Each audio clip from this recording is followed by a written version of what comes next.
This is a long chapter, and in the second half of it, there is a sexual assault that will be on page that I won't describe into the detail. We will acknowledge that it's happening, what is happening, and then we'll go to what happens later. I will also say that in this there is slut shaming that goes on, and then there is victim blaming also. I will say in later parts from here on out, there will be a horrible lie about what happens in the later part of this chapter. So, that was the content warning for that. Chapter 9, Christian and Lissa fights. So we're gonna go over this pretty quickly because this is a really long chapter. So we have a fight between Christian and Lissa. We know this because Rose is inside the head of Lissa.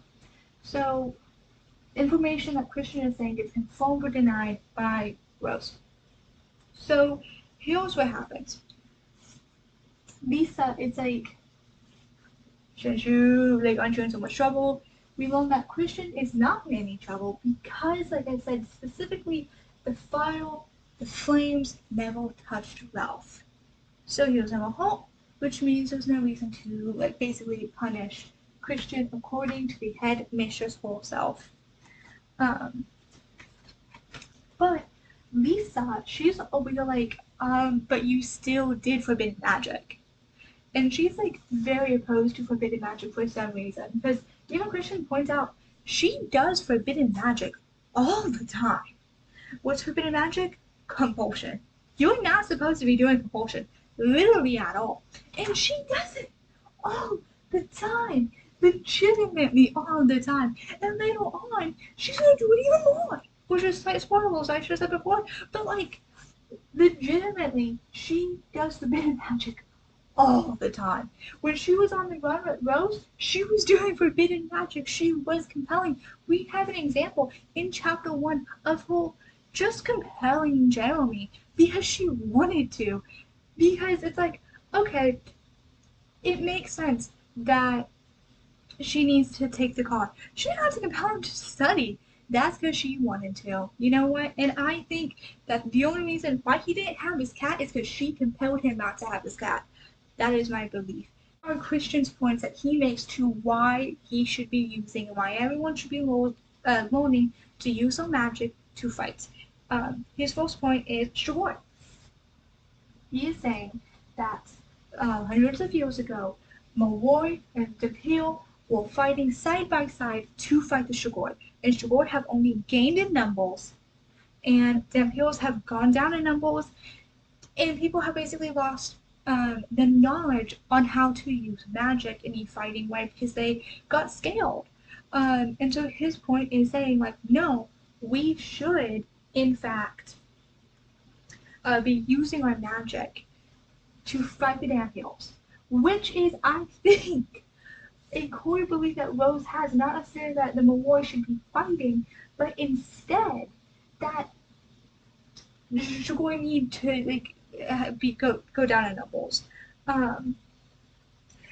His point also is she should not be talking about forbidden magic because she compels literally all the time. He makes a point later on to say that he knows that she has compelled teachers that are Malloy, and that he thinks that she also could compel Dampils, which is wild. That's a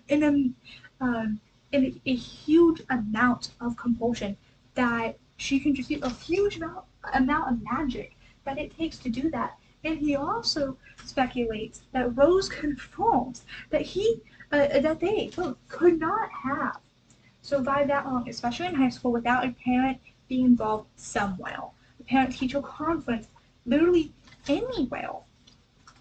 And basically, Rose was yeah, they compelled their way to make it so they can attend school. Because remember, they attended school in Chicago, and they also attended school in, I forgot.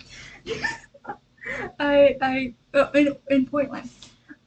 So they could not have enrolled in school, which I don't even know why you're on the run and you're enrolled in school. Like, that's wild for me. Lisa has a horrible response to this. She's being accused of using forbidden magic or compulsion, and her response is, "You have no proof. Just just say that you did it." It's like when Edward Cullen told Bella, "Well, no one will believe you." Okay, you're basically admitting to it. Like, come up with something. Christian also points out that he has seen her get out of math exams, basically. Oh, no, not exams. She has gotten math exceptions that he has witnessed. She has also compelled teachers not to do a magic final test or thing to see what specialty she is in because she didn't want to do it. And and now she actually has an excuse, which she should have used before she said, basically, you have no proof. Because saying you have no proof before giving an actual reason makes it so you just came up with one. She's like, I'm just really persuasive.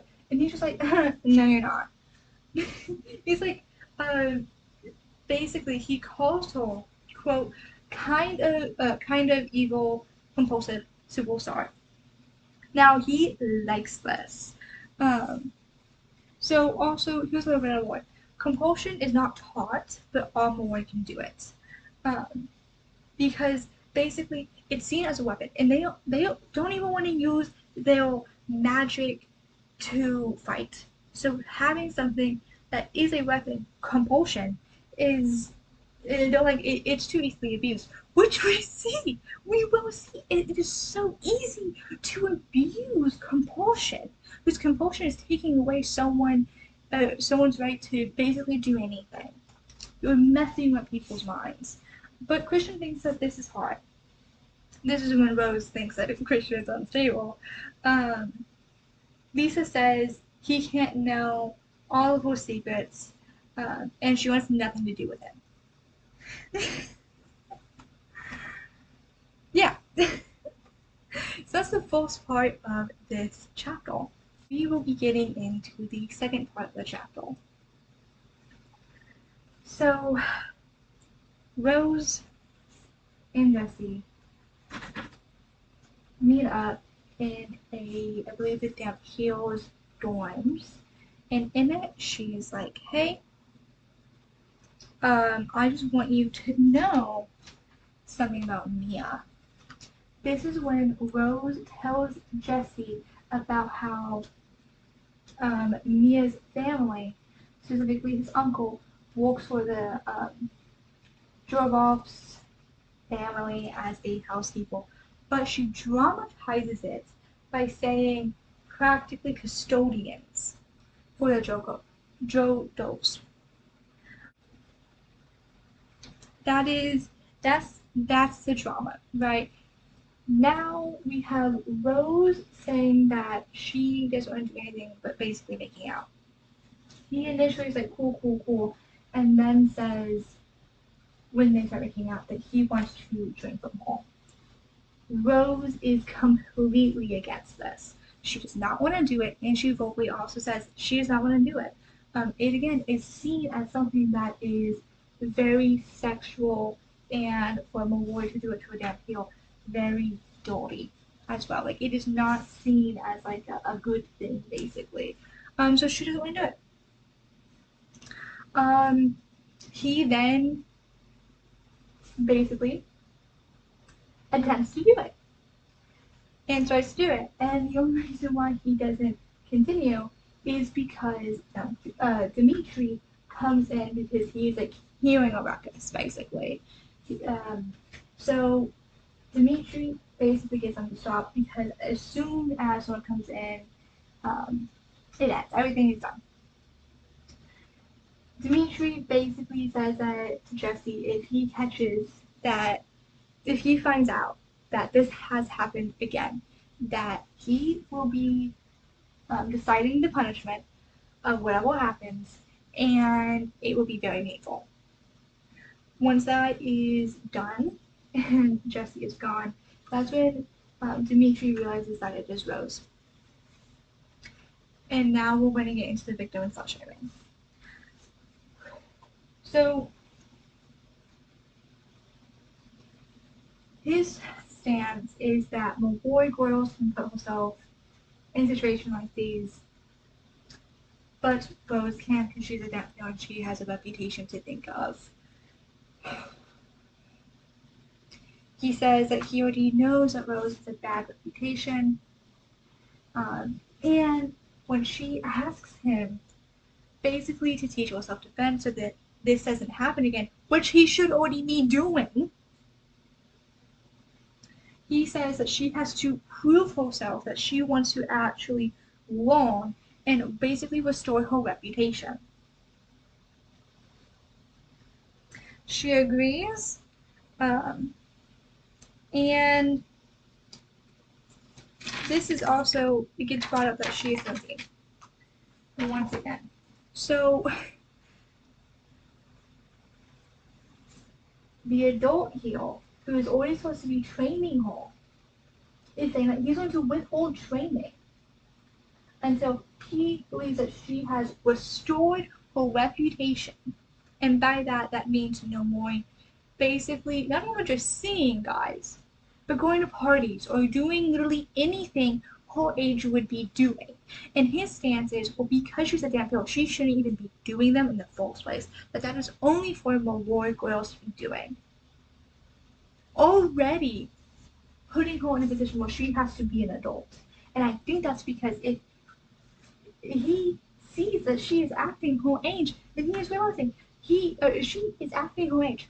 And he has a very difficult time probably sexualizing her when he sees a child acting like a child. So he is now withholding something that she needs, that he should be teaching her. He is getting paid to teach her how to defend herself. And multiple times he is being told that she is not getting sufficient education from him and that he needs to actually be teaching her. Multiple times now. And now he finally gets basically a plea from her to actually teach her. And at this point, this is when he uses this horrible situation to get her to act more mature, basically be an adult, in order for her to be taught what he's being paid to teach her. That's chapter 8. That's chapter 9. I end it here. I hope that you have had a wonderful day or night whenever you're watching this.